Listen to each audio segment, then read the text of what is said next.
오늘의 사연 읽어드리겠습니다. 안녕하세요. 저는 저의 커리어를 위해 열심히 일을 하고 있는 이은유입니다. 저는 10살에 부모님을 두 분 다 잃게 되었습니다. 저는 충격으로 인해 그날을 기억하지 못하지만 친척들에게 전해 들은 말로는 여행을 가는 차 안에서 사고가 났다고 하더군요. 저희 부모님은 맞벌이를 하셨기 때문에 다 같이 여행을 가는 일은 드물었습니다. 여행 한번 가지도 못하고 매일같이 일만 하셨던 부모님은 이렇게 일만 하다가 저와 시간을 보낼 수 없겠다는 생각이 들어 휴가를 내서 다 같이 여행을 가게 되었다고 합니다. 그런데 하필 그날 비가 왔었고 저희의 맞은편으로 오는 차와 정면 충돌을 하게 되었습니다. 조사 결과 음주운전을 했다고 하는데 저희 차를 심하게 박아버렸고 그 사고로 부모님과 상대 차량 운전자까지 모두 사망하게 되었습니다. 그렇게 큰 사고까지 기적적으로 살아나게 된 저는 일어난 뒤 충격으로 인해 그날을 기억하지 못하게 되었어요. 몸에 트라우마가 남아있는지 현재는 많이 나아졌지만 아직까지도 차를 타는 것을 많이 힘들어합니다. 어린 나이에 혼자가 된 저는 외할머니와 함께 살게 되었습니다. 친척들은 저를 맡아서 키우는 것을 꺼려했고 결국 나이가 많으신 외할머니가 저를 맡게 된 것이었죠. 부모님과 함께 살던 삶에서 외할머니와 단둘이 사는 삶으로 바뀌는 것은 적응하기 힘들었지만 시간이 지날수록 외할머니께 정말 많이 의지했던 것 같아요. 저는 빨리 사회에 나가 외할머니의 부담을 줄여드리고 싶어 상고를 졸업한 뒤 성인이 되자마자 바로 취업을 하게 되었어요. 처음 받은 월급으로 외할머니와 레스토랑에 가서 소고기를 썰어보았던 기억이 나네요. 저는 좋은 기회로 좋은 회사에 들어가게 되어서 연봉이 조금 높았거든요. 사회생활을 하던 중 저는 6년 정도가 지나고 지금의 남편을 만나게 되었습니다. 남편은 다른 회사 직원이었는데 업종이 같다 보니 계속 마주치게 되었어요. 남편의 성실하고 예의 바른 모습을 보고 호감을 느끼던 중 남편의 고백을 받게 되어 사귀게 되었습니다. 저는 남편을 외할머니께 소개시켜드렸고 정말 마음에 들어 하셨어요. 남편과 할머니의 첫 만남 후 남편이 집에 가고 나서 할머니가 남편에 대해 말씀하시더라고요. 내 엄마 아빠가 봤으면 정말 좋아했겠다. 지금까지 본 사람 중에 제일 괜찮은 사람 같아. 나는 할머니 마음에만 들었으면 됐어요. 그래, 할미 죽기 전에 빨리 결혼해. 우리 손녀딸 결혼하는 건 보고 죽어야지. 그런 말 좀 하지 마. 난 할머니랑 평생 살 거야.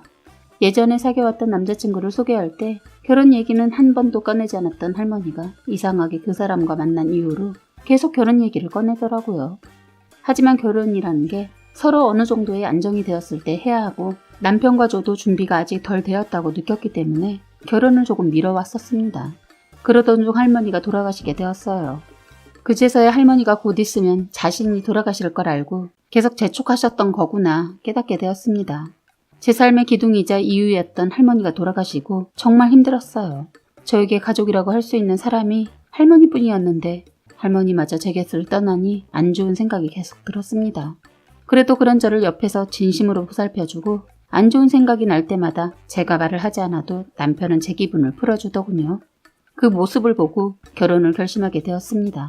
그 뒤로 결혼 준비를 하며 저희는 서로의 가정사를 듣게 되었어요.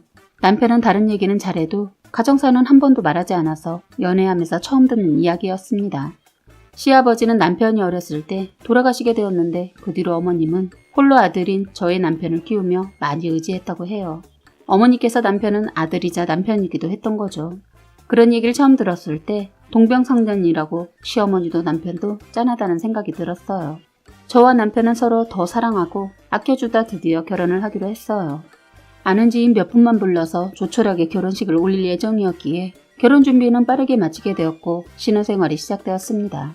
저희는 신혼집을 어머님 집과 가까운 쪽으로 결정했어요. 어머님이 혼자 살고 계셔서 적절하실까봐 제가 먼저 제안했었습니다. 남편은 먼저 이런 얘기를 꺼내준 저에게 많이 고마워했었지만 이건 정말 잘못된 선택이었습니다. 저희는 결혼을 하고 난 뒤 서로의 커리어를 존중하여 직장은 그만두지 않고 집안일을 서로 나누어 하기로 했었어요. 이런 얘기들은 저희 부부만의 약속과도 같은 것이기 때문에 어머님에게는 따로 말씀드리지 않았습니다. 어느 날 어머님이 저희가 퇴근하는 시간에 맞춰서 저희 집에 놀러 오신 거예요. 저희는 어머님을 기쁘게 반겼고 맛있게 저녁을 먹었습니다. 그날 설거지 당번은 남편이었기 때문에 저희가 저녁을 마친 뒤 남편이 고무장갑을 끼고 설거지를 하기 시작했어요. 그런데 갑자기 어머님이 화를 내시는 겁니다. 지금 뭐 하는 거냐? 네, 어떤 거요? 석현이가 왜 부엌에서 설거지를 하고 있는 거야? 아, 오늘 저 사람이 설거지 당번이거든요. 그건 또 뭐야? 나도 내 아들 손에 물 한 번 묻혀본 적이 없는데 설거지를 왜 시켜? 갑자기 화를 내시는 어머니 때문에 저희 부부는 당황했고 저는 너무 놀라서 말을 못하고 있었고 남편은 어머님을 말리며 어머님 집에 데려다 드렸습니다. 그날 밤 남편이 어머님 집에서 돌아오고 저희 집에서는 정막이 흘렀어요. 그러다가 제가 먼저 말을 꺼냈습니다. 자기야, 어머님 자기 집안일하는 거 싫어하셔?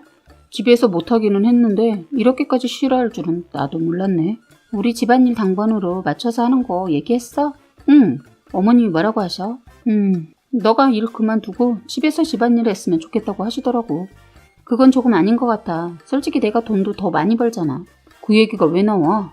에이, 갑자기 왜 그래? 그러면 어머님 오신 날에는 내가 설거지 할게. 대신 그날 내가 해야 하는 집안일은 어머님 가고 자기가 하는 거야. 그래. 이렇게 저희는 어머님과 부딪히고 싶지 않아서 어머님이 오신 날에는 최대한 남편이 집안일을 하는 것을 안 보여주기로 했어요. 그런데 그날 이후로 계속 어머님이 저희가 퇴근하는 시간에 맞춰 오시는 거예요. 자동적으로 저는 매일같이 설거지 당번을 하게 되었습니다. 어머님은 그냥 심심해서 놀러 왔다고 하시긴 했지만 혹시라도 남편에게 집안일을 시킬까봐 감시를 하려고 오신 것으로 보였어요. 하루는 어머님을 보내드리고 남편이 세탁기에서 빨랫감을 꺼내고 있었습니다. 근데 갑자기 초인종이 울리는 거예요. 제가 인터폰으로 대답을 하니 놓고 가신 물건이 있어 다시 오셨다고 했어요. 남편은 세탁실에 있어서 초인종 소리를 듣지 못한 상태였습니다. 어차피 세탁실에서 거실까지 거리도 있고 어머님이 물건만 다시 가지고 가실 거니까 괜찮겠지라는 생각으로 남편에게 말하지 않고 문을 열게 되었습니다. 어머님은 거실상 아래쪽에 지갑을 두고 가셨던 것이었어요. 그래서 저는 현관문에 서 계시는 어머니에게 지갑을 다시 드렸습니다. 어머님이 남편이 어디 있냐고 물어보시길래 세탁기 있는 베란다에 있다고 했어요. 저희 베란다에는 세탁기만 있는 게 아니라 남편이 키우고 있는 작은 텃밭이 있습니다. 남편이 식물을 키우는 것을 좋아하기 때문에 아마 거기서 시간을 보내고 있다고 생각하시는 것 같았습니다. 그런데 하필 그때 남편이 세탁실에서 빨랫감을 꺼내왔어요. 원래 베란다에 있는 건조대에 널기 때문에 거실로 가지고 나오지 않는데 그날따라 양이 많아서 조그마한 건조대와 함께 빨래를 거실로 들고 나왔더라고요. 어머님은 그 모습을 보자마자 자기 없을 땐 이렇게 석현이를 부려먹는 거냐며 화를 내셨고 저희 집은 난리가 났습니다. 그 뒤로 어머님은 매일같이 저희 집에 오셔서 주무시고 저희가 출근하는 아침에 자신의 집으로 가셨어요. 어머님과 부딪히고 싶지 않아서 저는 어머님이 있을 때마다 어쩔 수 없이 제가 혼자 집안일을 맡아서 할 수밖에 없었습니다. 너무 지친 저는 남편에게 말을 했어요. 자기야, 나 너무 힘들어. 어머님이 이제 좀 그만 오시면 안 될까? 그래도 그만 오라고 하는 건 좀 그렇지 않아? 내가 잘 말은 해볼게. 나 일하고 집에 가서 쉬지도 못하고 집안일은 내가 다 하지. 어머님 눈치도 봐야지. 나 너무 힘들어. 우선 말은 해볼게. 말을 해보겠다는 남편의 말을 믿고 기다렸는데 어머님이 변하는 게 하나도 없더라고요. 그래서 참다 저도 결국 터지고 말았습니다. 그날은 제가 일이 많아서 야근을 하게 되었고 남편이 먼저 퇴근을 해서 집에 가 있던 날이었어요. 겨우 일을 끝내고 집으로 들어간 저의 눈앞에는 어머님과 남편이 식사를 마치고 하나도 치우지 않은 상태로 거실에서 TV를 보고 계시더군요. 제가 치우기만을 기다린 듯한 그 모습을 보자마자 순간 열이 머리끝까지 차올라서 참던 저의 화가 터지고 말았습니다. 어머니, 적당히 하세요. 어머, 무슨 말을 하는 거니? 내가 뭘 했다고? 매일같이 저희 신혼집에 찾아와서 자고 가시는 거 제가 혹시라도 석현씨 집안일 시킬까봐 그러시는 거잖아요. 야, 너는 말을 뭐 그렇게 하냐? 남편이 갑자기 끼어들길래 제가 화가 나서 뭐라고 했습니다. 야, 너는 조용히 해. 어머니한테 말씀드리겠다며. 근데 왜 변하시는 게 하나도 없니? 집에서 손 하나 까딱 안 하니까 편해서 그러니? 어머, 넌 왜 네 남편한테 화를 내고 그래? 어머니, 저기 식탁에 있는 것들은 왜 그냥 두신 건데요? 제가 치우라고 그냥 내버려 둔 건가요? 저 이제 지쳤어요. 이제야 기댈 수 있는 가족이 생겼다고 생각했는데 이건 그냥 가정부잖아요. 내가 언제 널 가정부 취급했다고 그래? 어머님이 지금 하는 행동이 그래요. 저 일도 절대 그만두지 않을 거고요. 저 사람 연봉보다 제 연봉이 더 높은 건 아시죠? 쥐꼬리만한 저 사람 월급만으로 생활 불가능합니다. 말이 그게 뭐냐? 그래도 여자가 집에서 일을 하면서 남편을 내줘야지. 그리고 남편 연봉 가지고 뭐 어째? 그런 구시대적인 생각으로 저와 가족관계 유지하실 거라면 지금이라도 끝내는 게 좋을 것 같네요. 조만간 이혼해 드릴 테니 그 쥐꼬리만한 연봉으로 둘이 알콩달콩 모자 사이 이어가세요. 저는 그 사이에 끼고 싶지 않으니. 이렇게 저는 마지막이란 생각으로 집을 그대로 나오는데 남편이 저를 잡았어요. 순간 남편이 더 밉다는 생각에 너 우리 엄마가 늘 이런 식으로 우리 집에 와 계시고 너 일 다녀와서 쉬지도 못하게 계속 집안일 한다고 생각해봐. 너무하다는 생각 안 해? 내가 지금 친정이 없다고 무시하는 거야? 난 절대로 그런 거 아니야. 사실 편하긴 해서 좀 즐겼다. 그게 이혼 얘기가 나올 정도야? 난 이제 지쳤거든. 지금 아니면 평생 두 사람 뒤치다꺼리하고 살 것 같아. 나도 집에 얼른 오고 싶고 쉬고 싶은 공간이 됐으면 좋겠어. 이제 나에게 집은 일거리로밖에 안 보여. 난 너의 엄마도 가정부도 아니야. 어머니도 똑바로 들으세요. 전 이 사람과 결혼한 거지 어머니와 이 사람 수발 들려고 결혼한 거 아니에요. 예전에는 어머님이 그러고 살았겠지만 지금은 시대가 변했고 여자도 남자보다 충분히 더 능력 있는 사람들 많아요. 어머니도 여자면서 왜 그러세요? 이렇게 말하니까 시어머니가 발끈하셔서는 네가 내 아들보다 돈 더 잘 번다고. 지금 유세야? 난 절대로 내 아들이 손에 물 묻히는 거 못 본다. 친정이 없으니까 보고 자란 것이 없어서 저러는구만. 이래서 제대로 보고 자란 집에 장가 보내려고 했건만 어디서 재수 없는 것이 걸려서.